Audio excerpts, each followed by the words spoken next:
You go to a buffet. What are 3 foods you absolutely have to put on your plate? Macaroni and cheese, crab salad, you know, imitation crab salad. Not real crab salad? I actually like the imitation crab salad. And I cannot pass up chicken wings. On a buffet? Just the fried ones, not even hot ones. I like hot wings, but I can't. I have to dip them in some honey mustard. There you go. So the follow-up to that would be, can food on your plate ever touch? Are you Oh, you touch and wrap up around each other and like mix up. So like a chicken wing with like mashed potatoes on it, rolled in corn. Oh yeah. Would you ever consider dating someone in the industry who is also a singer? Maybe someone, she's a little young, but maybe someone like a Taylor Swift. Yeah, I will say, it was the funniest thing in the world. I went to CRS 2 years ago, and I walked by Carrie Underwood, and I'd always known that she looked like the girl that I wrote More Than a Memory for. Literally, she's like, is like a twin. But I had no idea until I saw Carrie in person, sitting from me to you, and I almost had a heart attack. My heart stopped. You know, I was still in love with this girl, More Than a Memory girl. She is exactly like her, so I've always had a crush on Carrie Underwood. There you go. Well, you know, if you hang out in Wisconsin long enough, you might have a shot, because her and Tony Romo from Wisconsin. She likes football players. I played at Clemson. Come on, Carrie. I was just going to say she liked Wisconsin guys. So you can oh, Wisconsin guys, not football players. There we go. That's what still gives me a shot. High school football. You got it. Come on. All right, football. Let's talk about that. High school, college. How'd you play? High school, college. In high school, I was kind of all everything. You know, we did everything. I loved it. I was linebacker, offensive line. College, I was a step too slow to play inside linebacker for a Division I school, and I was an inch too short, apparently, to play offensive line in Division I.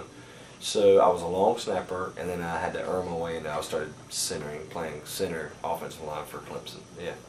I got to tell you, playing football, inside linebacker and offensive lineman, it's like 2 completely different things. Yeah. One, you're the guy trying to kill the person with the ball, and the other, you're protecting. That's right. And I think it helps because you kind of know what they're thinking. You know, I'm an offensive lineman. I'm knowing if there's a linebacker, he's trying to come through this gap. I got him.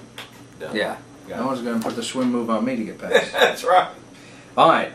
Your favorite thing about doing what you do for a living, whether it's and you do songwriting as well as singing. Some artists do only one. Some artists like you do both. Some are just songwriters.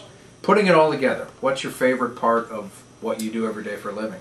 Man, it's so hard to say that, but I will say, I started writing when I was 10, but when I wrote my first song, I was singing it as much as I was writing it. So to me, they were one thing my whole life. Writing a song and singing it. And so my whole record, other than one song, I've done that. I've written it and I sing them. So there's nothing like that.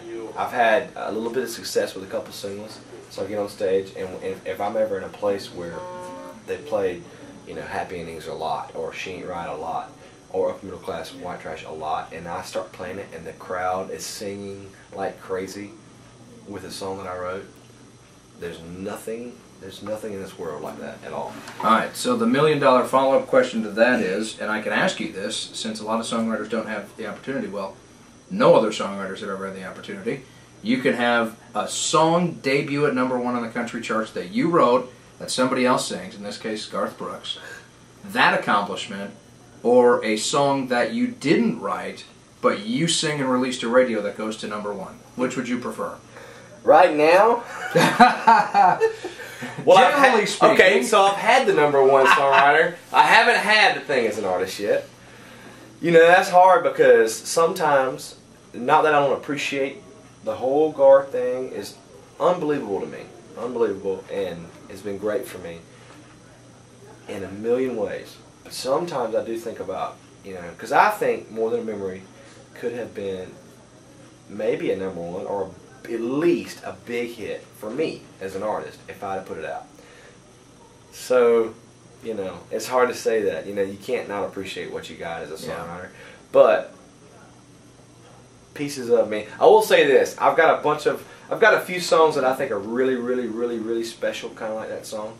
then I ain't giving away anything. I'm not. I'm getting calls from Brooks and Dunn and Timber, and I'm like, sorry, these are mine, and if they don't work out for me, then we'll talk about getting rid of them. So there we go. Well, yeah, Dane County Fair last year, you played More Than a Memory before any of us in radio even heard the song. That's right. And you said, here's a song that someone cut in Nashville. Oh, that's right. I didn't say who. We didn't know when it was going to be out. You may hear this on the radio someday, and but I just want to play it for you, and you let me know what you think. And you cut into it, and I was actually across the park. It's a big open area where the stage is, and I was across the area. I think I was talking to Mark Westcott, and he goes, you got to hear this song. and we listened to it, and I'm like, well, it's a pretty good song. And, you know, like, things happen, time goes by, you don't think anything of it, and then it showed up on my desk, and I looked at the title, and I'm like, God, that sounds familiar, and I popped it in, and I was like, oh my God.